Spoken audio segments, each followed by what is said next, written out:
Hi, Yella, welcome to my YouTube channel. The other thing that Lishabane has done in the censorship trial, it has entered the borders of Iran, Iran, Iraq, Israel, America. It's dangerous right now. It's so much dangerous territory to an extent that everybody is they are doing this. Everybody mingle for their own name. Retired General Lishebane has now suggested statements were not simply collected, but possibly guided toward a preferred narrative. Now, that was his exclusive testimony involving Bongani Gininda and George Baloyi. Bongani Gininda is the IO, the leader of the so-called, cold storage unit.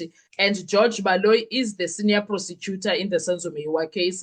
Now, that has raised serious questions about how parts of this investigation was handled.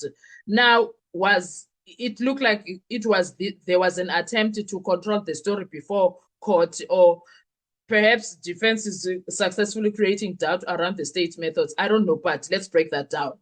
So right now, in the Senzo Meyiwa murder trial, it is no longer about 5 IQs sitting on the dock. The trial has now shifted into something far more dangerous. The investigation itself is now on trial. And at the center of this explosion are two powerful names, Advocate George Baloyi and Brigadier Bongani Gininda. What happened in court was not ordinary testimony. This was a direct attack on the credibility of the investigative process itself, because retired General Lishebane has now opened the door for a terrifying possibility. What if certain statements were not simply collected, but carefully guided toward a preferred storyline?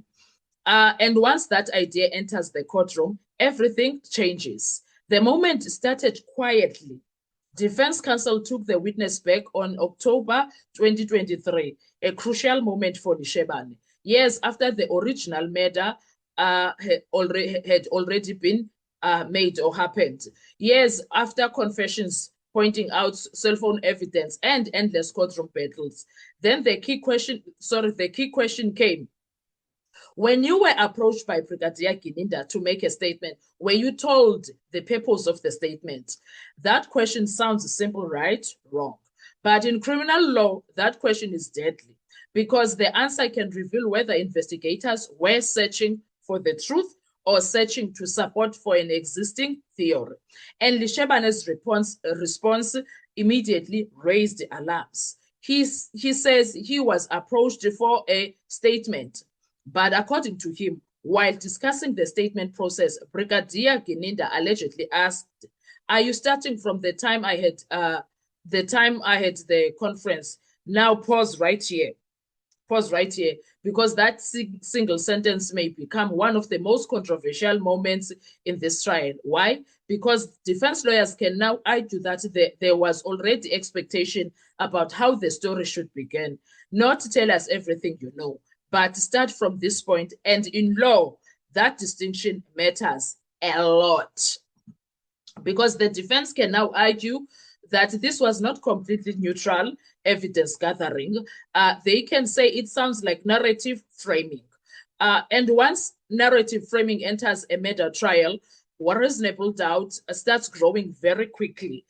But the situation became even more explosive when Lishebane revealed another shocking moment. He says somebody told him, "You were wanted by Advocate Baloyi." That somebody was Gininda, the brigadier.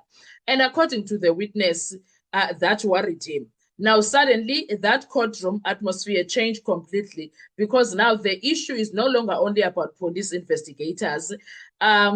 Now the prosecution itself is being pulled directly into the controversy.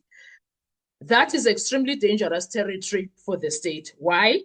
Because prosecutors are supposed to present evidence fairly and independently.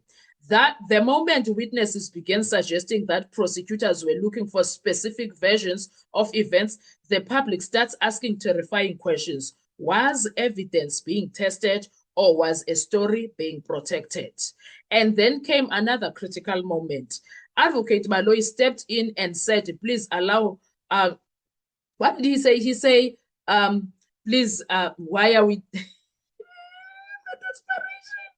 the desperation, guys, it was too much. He was desperate. He did not want Ramsipule to ask certain things. And then that's where Ramsipule was like, you no, you're not going to do this. No, you're not going to do this, Ngosia. Never. You are not going to do this to me.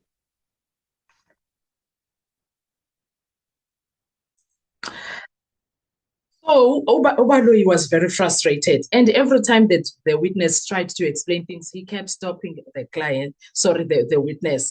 And Uramsipule was like, now, because every time the witness tried to explain on sensitive issues, the interruptions came. And we as viewers were watching this trial immediately noticed the tension. A witness trying to explain, a prosecutor trying to narrow, a courtroom trying to maintain control. But the deeper problem for the state is this. The defense doesn't actually need to prove a giant conspiracy. That's not the standard. They only need to create reasonable doubt. And every time witnesses suggest pressure, guidance, fear, or predetermined narratives, the defense gains momentum. This is exactly why the Senzo Meyiwa trial has become one of the most politically explosive criminal cases in South African history, because the courtroom is no longer only debating who killed Senzo Meyiwa. Now the courtroom is also debating, can the investigation itself be trusted? And that is a catastrophic shift for the prosecution. Also remember that the state's case has already suffered major credibility battles over confessions, cell phone evidence, Section 205 records, missing registers, alleged torture claims, and contradictory witness versions. Now add this on top of everything, a retired general effectively suggesting concern about how statements were being shaped. This is not small, this is nuclear. And the defense understands exactly how dangerous this is, because once investigators appear defensive, once prosecutors appear nervous, once witnesses appear uncomfortable, the entire energy of the trial changes. Suddenly, the accused stop looking like the only people under pressure. Now, investigators themselves are being scrutinized in open court, and that is why the testimony matters so much. Not because it automatically destroys the state's case, but because it weakens confidence in the integrity of the process. And criminal trials are built on credibility. If credibility collapses, everything becomes vulnerable. Now, all eyes turn to Judge Ratamu Fatleng because ultimately the court will need more than suspicions. The judge will want specifics, dates, instructions, corroborations, contradictions. But even if the legal impact is still uncertain, the political impact is already massive. The public has now heard a senior former officer suggest that something inside investigation did not feel right. And once that seed is planted, it becomes very difficult to remove. The biggest question now is this: are we watching a prosecution fighting for justice, or are we watching a prosecution fighting to protect its own narrative? Because right now, inside the Senzo Meyiwa trial, the investigation itself is starting to look like the accused, and that could change everything. So, what are your thoughts when it comes to this? Let's talk in the comment section. I want to hear your views. Thank you so much. I will see you on our next video. Bye-bye.